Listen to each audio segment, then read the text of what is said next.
Buenas tardes, estimado docente. Soy el estudiante Córdoba Daniel del paralelo número 63 de la Universidad Internacional SEC. En este video pondré sobre los elementos de obligación tributaria. La obligación tributaria, según el artículo número 15 del Código Tributario, se refiere a la relación jurídica que se establece entre el Estado como acreedor de tributos y los contribuyentes o responsables, quienes tienen el deber de cumplir con la prestación económica. Esta prestación económica puede consistir en dinero, bienes o servicios que pueden valorarse en términos monetarios. Con respecto a los bienes de la obligación tributaria, tenemos lo que es la ley, el sujeto activo, el sujeto pasivo, el hecho generador y la cuantía. Esta obligación consta de varios elementos esenciales que determinan su existencia y su aplicación. Como primer elemento tenemos lo que es la ley, que se caracteriza por estar relacionado con el principio de reserva de ley y el principio de juridicidad.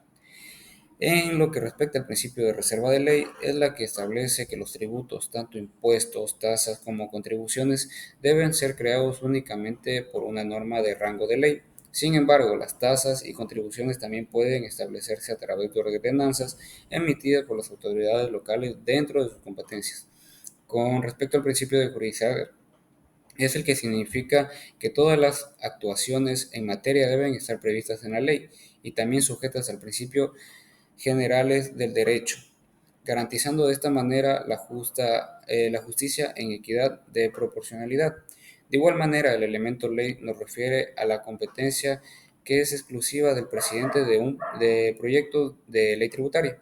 Dentro del principio de reserva de ley, para asegurarnos un control centralizado sobre la creación de tributos. Como segundo elemento tenemos lo que es de la obligación tributaria, tenemos lo que es el sujeto activo, el cual es un elemento acreedor en la relación tributaria, representado por la administración tributaria como el SRI, la SENAE o los GAT provinciales. Esta función recae en el Estado, representado por el Servicio de Rentas Internas, el SRI, encargado de administrar los impuestos nacionales como el IVA, el impuesto a la renta, entre otros. Los gobiernos autónomos descentralizados, que son los GAT, que gestionan los tributos locales como el impuesto predial y las tasas municipales. Otros organismos públicos con la capacidad tributaria, por ejemplo las aduanas o las entidades que regulan impuestos específicos.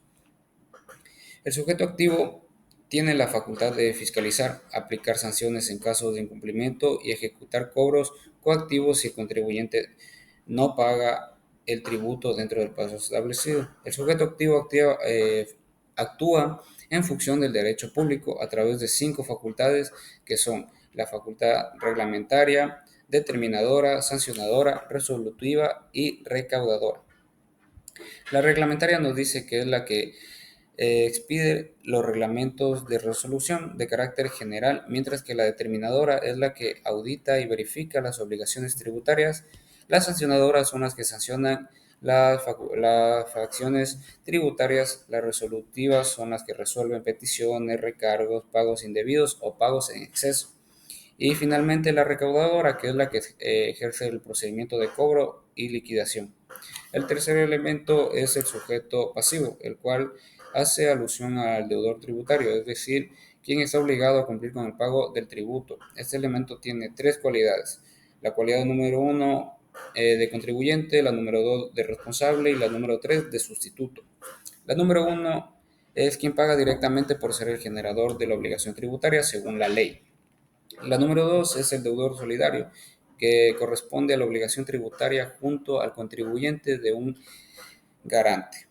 Ejemplo, un bien con impuestos pendientes es transferido al nuevo dueño, el cual asume la responsabilidad del pago, pero este puede exigir al contribuyente original que cumpla con esa deuda.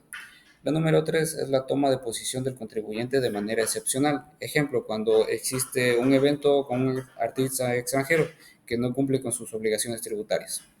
El organizador del evento puede ser considerado como el sustituto y es quien deberá asumir la deuda tributaria frente al Estado. Además, el contribuyente no solo debe pagar el tributo, sino también presentar declaraciones tributarias en los plazos establecidos, llevar registros contables conforme a las normativas fiscales, facilitar información de la administración tributaria cuando sea requerida, rentar y entrar impuestos en caso que corresponda.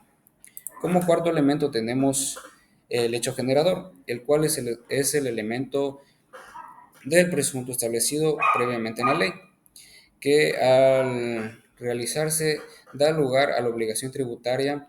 Esta representa de las condiciones y hechos específicos que convierta a una persona en un sujeto pasivo. Recordemos que un sujeto pasivo es un contribuyente responsable o sustituto, por ejemplo, el impuesto a la serie de visas, que el hecho generador es sacar las divisas fuera del país.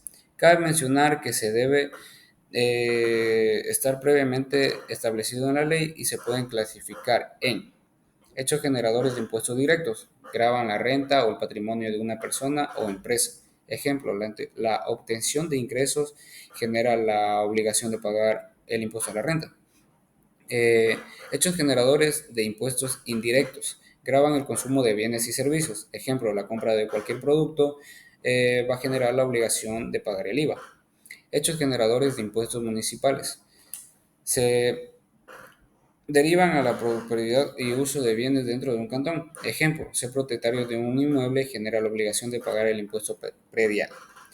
Como quinto elemento tenemos lo que es la cuantía,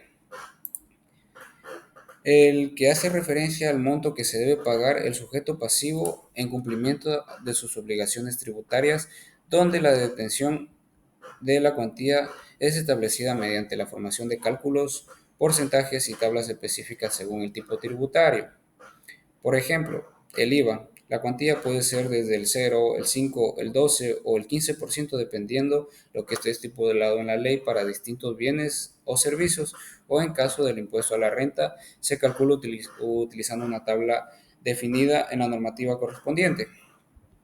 Existen tres tipos principales, perdón. La tarifa fija, que es un monto determinado por la ley sin importar la base imponible, ejemplo, las tasas municipales por los servicios específicos. La tarifa proporcional, un porcentaje que conste aplicando sobre la base imponible, ejemplo, el IVA en el Ecuador es del 12% sobre el valor de la venta. La tarifa progresiva, el porcentaje aumenta conforme crece la base imponible. Ejemplo, el impuesto a la renta de personas naturales, donde las tasas van desde un 0% a un 37% según los ingresos anuales. Con todo esto llegamos a las siguientes conclusiones. La obligación tributaria es un vínculo jurídico ineludible. Su cumplimiento es fundamental para la sostenibilidad de un Estado. Debe estar basado en el principio de legalidad. El Estado generador define el hecho de la obligación, mientras que el sujeto activo, los GAT o el Estado, y el sujeto pasivo, los contribuyentes o responsables, garantizan su aplicación y cumplimiento. La correcta determinación de la base imponible y la tarifa asegura una equidad fiscal. La proporcionalidad y progresividad de los impuestos permiten distribuir la carga tributaria de manera justa. Además, los plazos de exigibilidad y control tributario son esenciales para evitar una evasión fiscal y mejorar la recaudación. El cumplimiento tributario es clave para el desarrollo social y económico. La responsabilidad del contribuyente no solo implica los pagos de los tributos, sino también la transparencia en la declaración y cumplimiento de normativas. Un sistema tributario eficiente, moderno y equitativo fortalece la economía, reduce la informalidad y permite el financiamiento de los servicios públicos esenciales. Con todo esto llegamos a las recomendaciones, la cual es fortalecer la educación tributaria y la transparencia en la gestión fiscal. Es fundamental que el Estado implemente programas de educación tributaria dirigidos a los ciudadanos y a las empresas para fomentar el cumplimiento voluntario de las obligaciones fiscales. Esto puede lograrse mediante campañas informativas, capacitaciones, plataformas digitales que expliquen de manera clara los elementos de la obligación tributaria, sus beneficios y sobre todo sus consecuencias del incumplimiento. Optimizar los mecanismos de control y fiscalización para reducir la evasión fiscal. La administración tributaria debe fortalecer sus herramientas de supervisión, implementando auditorías electrónicas, cruce de información financiera y sistemas de inteligencia artificial para detectar irregularidades en las declaraciones. Además, la modernización de los pagos y la declaración mediante plataformas digitales facilitará el cumplimiento y reducirá la evasión, asegurando una recaudación más eficiente y equitativa. Aquí podemos observar las fuentes y con esto damos por terminada la explicación. Muchas gracias.